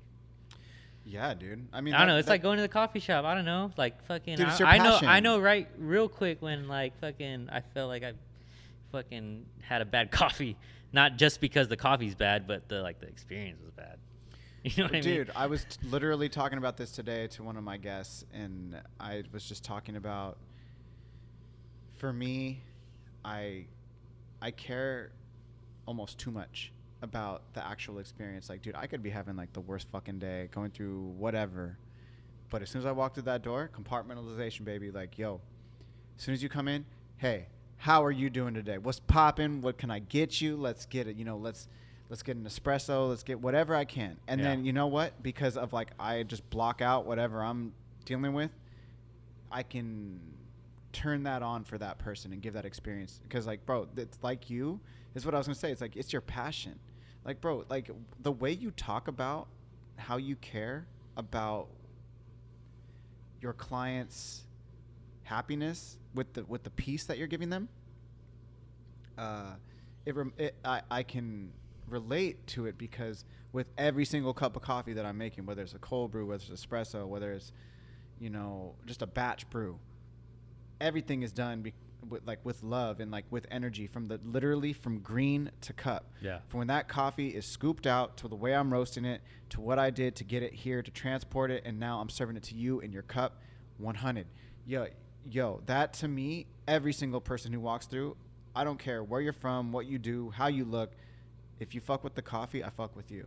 Kind of like how you're like, yo, if you're already reaching out to me. Yeah, if you're already reaching out to me and you don't even know me. Bro. A lot of people don't even like know what I look like. You know what I mean? Yeah. So the fact that they're putting like, the trust in the work, I'm like, dude, you're already my friend. Like, you're willing to fucking let me make a permanent mark on your body that's going to last longer than all the materialistic things that you decide to spend money on the rest of your life. The car ain't going to last you forever. The couch ain't going to last you forever. The house ain't going to last you forever. The clothes, the shoes, but the tattoo will. The tattoo will be through all of it. I feel like that shit matters. Yep. That dude, I don't have that whole permanent, or I guess like. Some people don't think about tattoos that way also though. So some people just look at tattoos and it's just like another thing that they get in life. But dude, nah, fuck that. I know you and me and all the other people that love tattoos that, are out there. That shit matters. Dude, it matters so much. I feel like getting a tattoo is like a super, like, it's a moment. I don't know. It's a moment in time, dude. Whether it's your 50th one or your first one. Yeah, I don't know. It's kind of like, it's weird. It's like, sometimes I trip out. Like, dude, when I get tattooed, that shit fucking hurts, dude. Like, people are like, get this this idea that like the more tattoos you get, like the easier they become to receive. And it's like, no, it's actually the opposite. They kind hurt of just in a way. as much. They hurt either just as much as they did 10 years ago, or if not worse. Yeah, because it's a different space where it's like, fuck, this is all I got left. But that's like a whole nother thing that like I'm kind of like, I want people to like realize about getting tattooed, is that it's not, I don't know. Maybe if it's like a small, like little fucking quick tattoo, it may not seem like much, but like let's say someone's committed to getting their whole back piece or even their face tattoo or a neck tattoo, something that's a little more on the serious side. Dude, take it as a moment. Don't treat it lightly. Yeah, no. Because I don't know, getting a tattoo almost I feel like is equivalent as like having a kid. Like, you should approach it like in the right way, and you should just be ready for everything that comes with it, and just take it as like a little like chapter in your life. Because I know every tattoo I have, there's a very vivid memory that comes with every single one, that whenever I look at like my fingers or my leg, I can remember almost like what I wore that day, the type of feelings I was feeling that day, either leading up to the tattoo or after the tattoo. Yep. And I feel like those memories are some of my favorite memories that I'll go to the grave with. Yes, dude, I remember that. I don't know, like that's how passionate I am about tattooing, is that like I take it very seriously, even as the one doing them, but I feel like people that get them should take it as serious as I do. Dude, no, I agree. Some people will disagree and be like, dude, it's just a tattoo. And it's I'm like, nah. Well, I mean, yeah, sure. For you.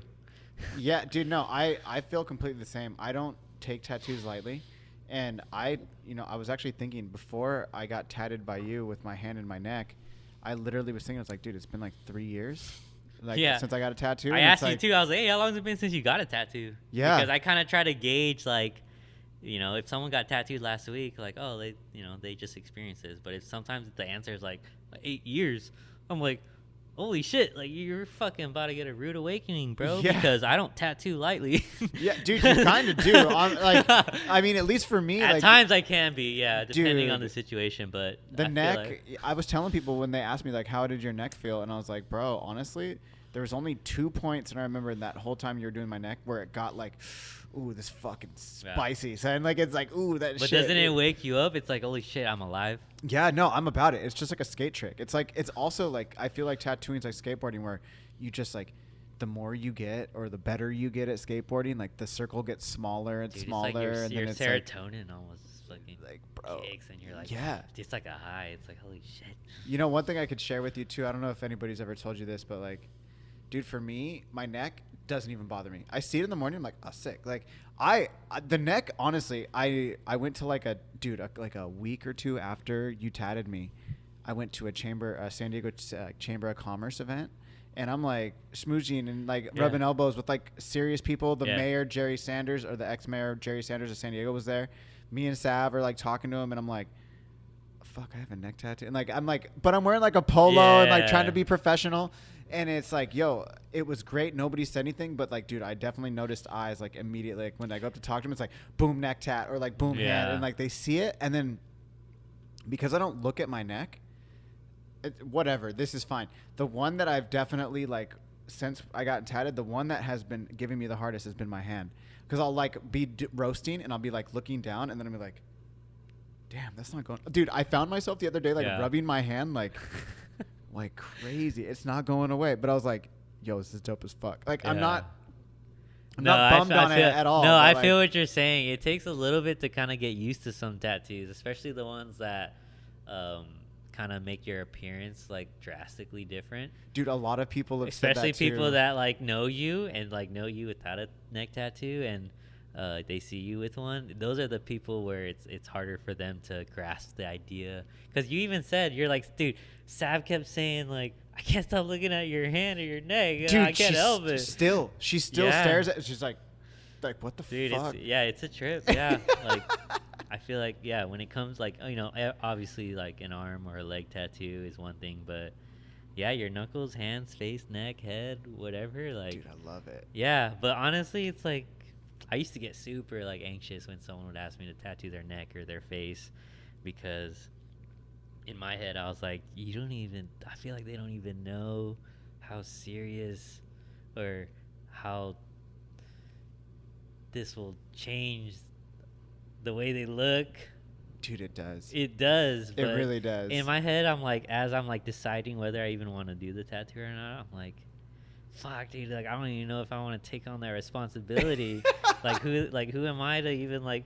But then in the other side of me is like, dang, this person just like has probably thought about this idea, and it may have even took them a while to even reach out to me about the idea, and the fact that they actually came to terms of doing it. It's like I gotta show out, and it's like, I don't know, it's almost like this more personal thing where it's like, I got this. Like, fuck, I ain't gonna fucking bitch out on this shit. Like, this person just asked me to fucking do a fucking word on their eyebrow. Like, they fucking believe in me, obviously.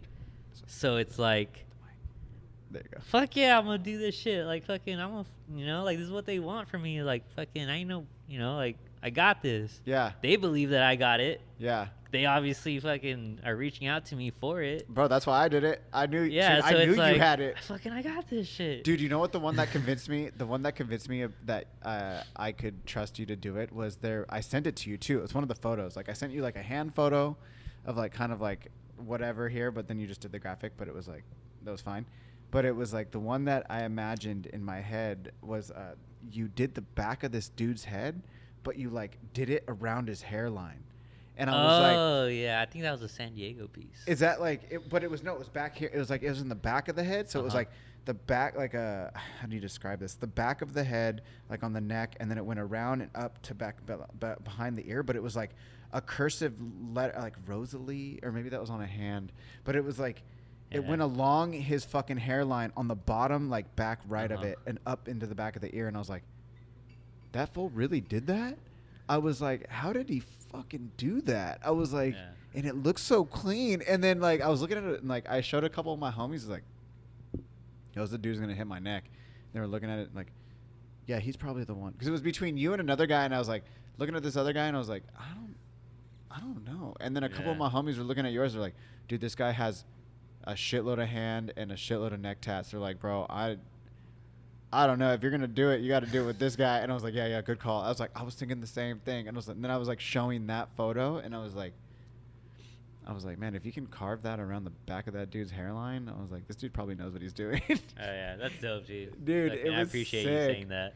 Dude, it was really good because I was, like you said, again to your point, I was like, for me, it was every one of my tattoos means something, and it's like almost a stamp of that time, a stamp of that memory. Like you, I definitely, some of them I can remember what I was wearing, some of them I don't remember shit, but I remember everything about the actual tattoo, where I was, what I was doing, who the person was, like kind of that time of my life. And then, dude, for you to do my neck and my hand in one day, I was like, that's tight. Dude, I remember the thing I was telling people. I was like, as soon as I like both were done, you were like, go check in the mirror, and I was like, nah, it's bad news, bro. This is bad news. And you were like, wait, you don't like it? And I was like, nah, I fucking love it. That's why it's bad news, because now I want the like immediate. I went in there like, fuck, it's my hand and my hand and my neck. I don't know. You caught the tattoo bug, dude. By the time I walked out, I was like, I want the other side of my neck and my other hand done. That's like, the tattoo bug. You caught the tattoo bug, bro. It was so dope. Like, that's cool. I don't know, man. Like, I really appreciate what you do, and I think it's really dope. Like, at what point so you left Guru? Is that where you ended up at the Pacific Beach one? Great Wave. Kinda. I mean, they link together. The guys that opened up the shop that I'm at now, the Great Wave, they used to they were working at Guru too, at the same time as I was. They were just at the other location over by the airport, but I saw that they were leaving, and I just on Instagram I saw that they were opening up a shop. It was super close by, like a block away. So I was like, oh, I'll go see these guys, like congratulate them. Yeah, say what up. Like say what up, like congrats, like glad you guys are found like the place and are doing what you want to do. And I just kept going back there like a couple times or something, and I just kept catching the vibe of like what they were going for and the dynamic of the shop that they were trying to achieve, and it just felt right. And so it's just kind of like sprinkled into, you guys hiring, what are the terms or whatever, like how you guys gonna run your shit. And I mean, I'm not even gonna sugarcoat it. It was all financial. Yeah, 100%. It was all financial. You have a family. You have yeah, a family. It was like fucking like I was working way too hard for like how much I was getting, and it was like fucking what the fuck, like why am I working so hard but fucking I don't have the numbers to show for it. I'm like, this is fucking whack. Like something's wrong here. Yeah. So the vibes just felt right over there at the Grey Wave, and I just been rolling with them ever since. Sick. And so now we're 3 years in. The shop just had its 3-year birthday, and so far so good. I love the crew that I work with. It's kind of like not a street tattoo shop, mainly by appointment only. Mm-hmm. We get people that walk in. Some of them get tattooed if they're lucky, but all of us that work there are definitely established, and we run our system separately, and everyone does their own booking, and the shop is pretty much just like a clubhouse almost. Like it's a collective almost. Yeah, like people, there's no schedule of like who's there or who is like expected to be there. Like fucking appointment only. And sometimes I walk in and it's just me working all day. Sometimes I walk in and everyone else is there and fucking music's blasting and art's being made, and so it's cool. Like I'm super happy. I'm in a good spot. Still probably as motivated. I'm pretty motivated right now, honestly. And as an artist, that has been an artist as long as I have, they would understand that you get your dry spells where you kind of feel unmotivated your creativity level maybe seem like it's at like a all-time low, a little bit of depression, but I mean, feeling like you're not doing enough in a way. But as an artist, that shit goes up and down. It's like, and then you have months where you're fucking cooking and you just fucking can't stop, and you find yourself waking up super early just to work on a painting, or staying up super late to get a tattoo design drawn, or so I don't know, but things are good. I'm super stoked. Like, I'm in a good spot. I have my home life also outside of my work life that I try to keep separate. Sometimes that can be an issue. Meaning, like, my head, like, I may be at home chilling with the wifey and the little one, but my head is just tattooing or just art, like it's just thinking about like what my next move is.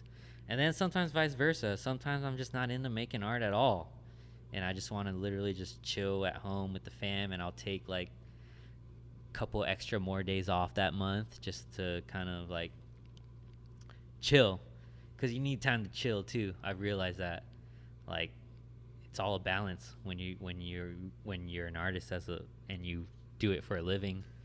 You kind of like, you need to have enough to keep like the gears turning, but you also have to make time for the things that allow you to like relax and get away from the chaos that comes with being an artist.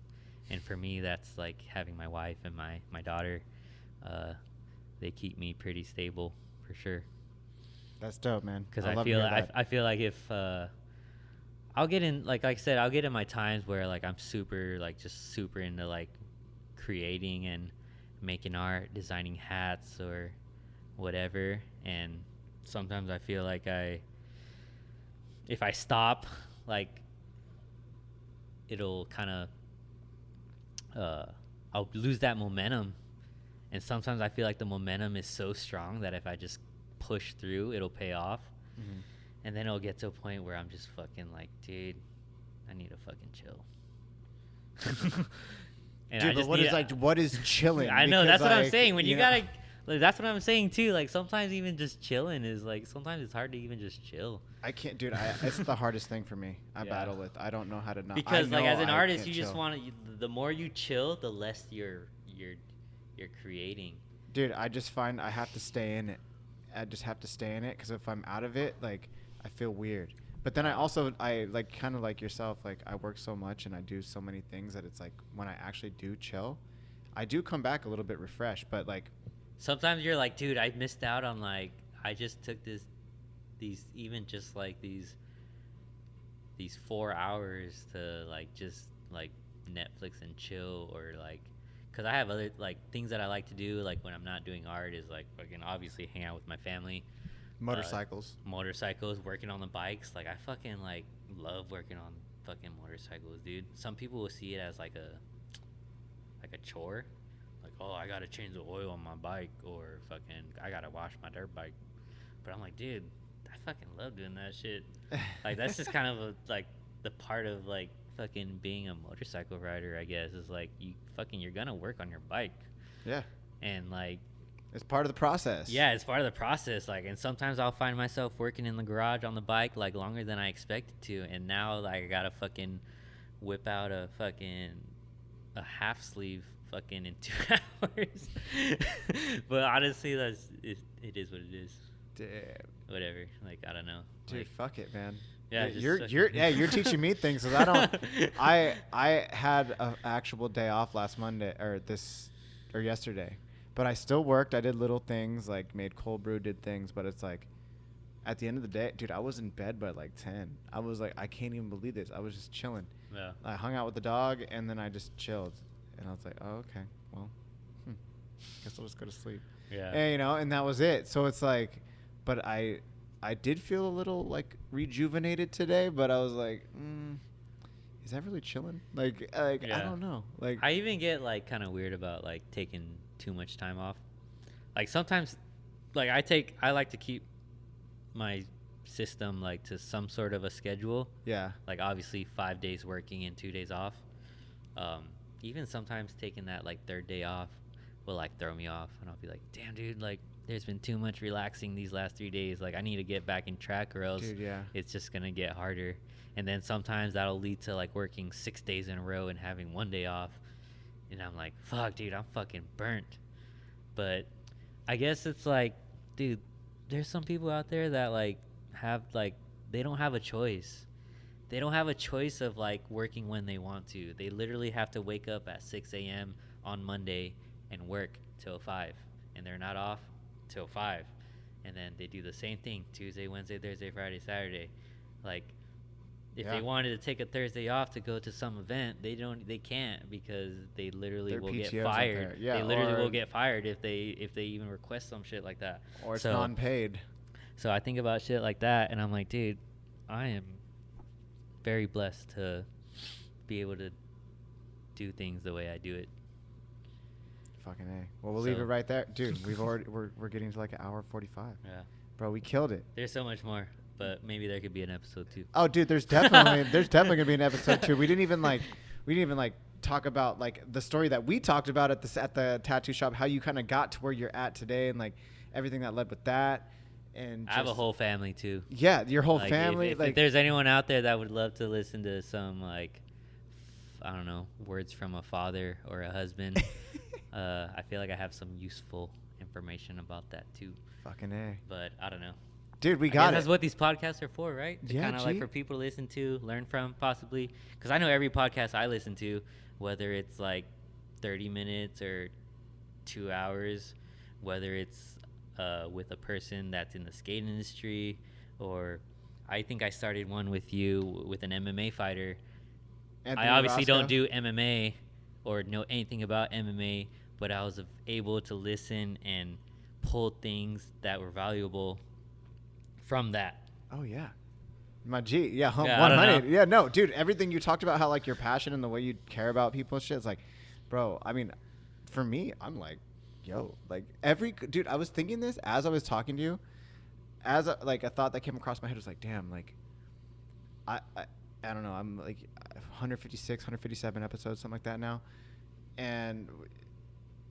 Dude, you're killing it. What I realized You're is crushing. that like every conversation, well, thank you, but like every conversation that I have, whether it's a repeat guest or not, it's like, this is like a part of me, and it's definitely a part of you, and it's like having this uninterrupted time where we're just having a conversation, learning about each other, hearing about each other's stories, or just hearing your story in general, just like, yo, it changes. Like with I don't walk out of any podcast the same person, because now I have had another experience and have another thing that I've spoken about, and just kind of like puts things in perspective. Yeah.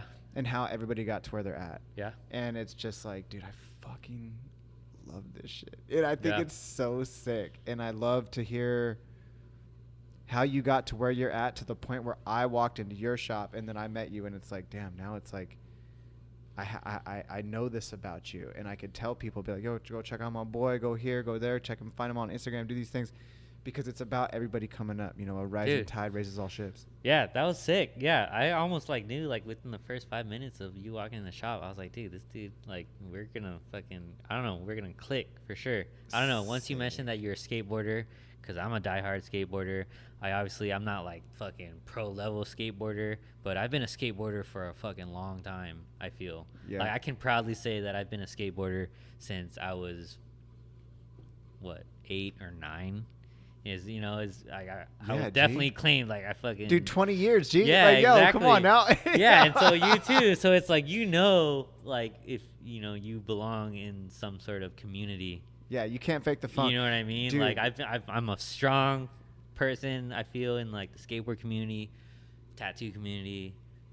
Fucking, like, I have my opinions and thoughts about the industry, and I'm super stoked when I get to come across someone that just loves that shit as much as I do.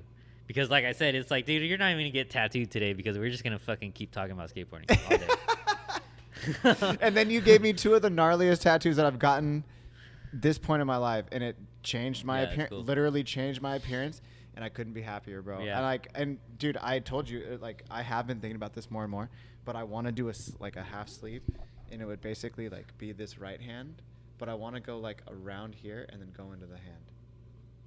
Like one sick idea. Yeah, like all here. Because like I'm thinking about as Let me I'm know. like looking at, dude, I know. No, you're definitely gonna do it. You're gonna do that, and you're gonna do this other side of my neck. Because bro, like I can't just have this other blank side of my neck. Like I Yeah. have to do it. Yeah, let me know. But you're gonna be the guy, like already in my head. Let's do it. Yes. All right, Scotty, tell the people where they can find you. You can find me tattooing for the most part. I'm like literally at the tattoo shop more than I am at my own house. It's called the Great Wave in Pacific Beach. If you need the address, 861 Hornblende.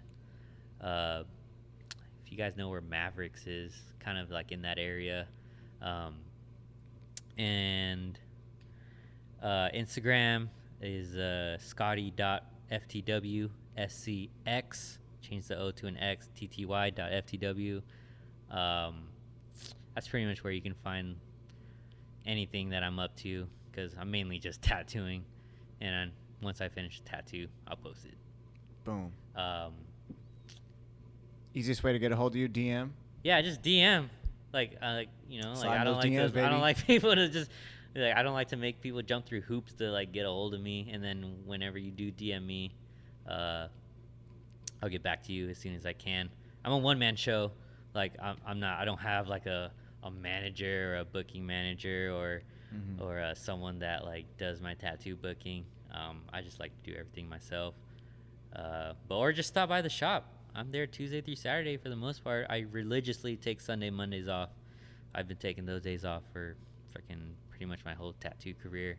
But stop by the shop. Even just come check out the shop. The shop's freaking cool. The shop is dope. It's The a art in fucking there cool is tattoo fucking shop. sick. I don't know. I feel like I'm like 3 years later, like, you know, like the shop is a fucking cool shop to come into. It's like if you want the gist of what a fucking modern tattoo shop is like with actual art on the wall from freaking all over, just come by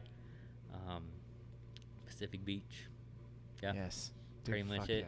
yeah. Or stop by Caffeine and Green if you need coffee. Boom. There we go. Fuck yeah. That's right. Fuck yeah. All right. Well, anybody want to shout out before you have to go out here?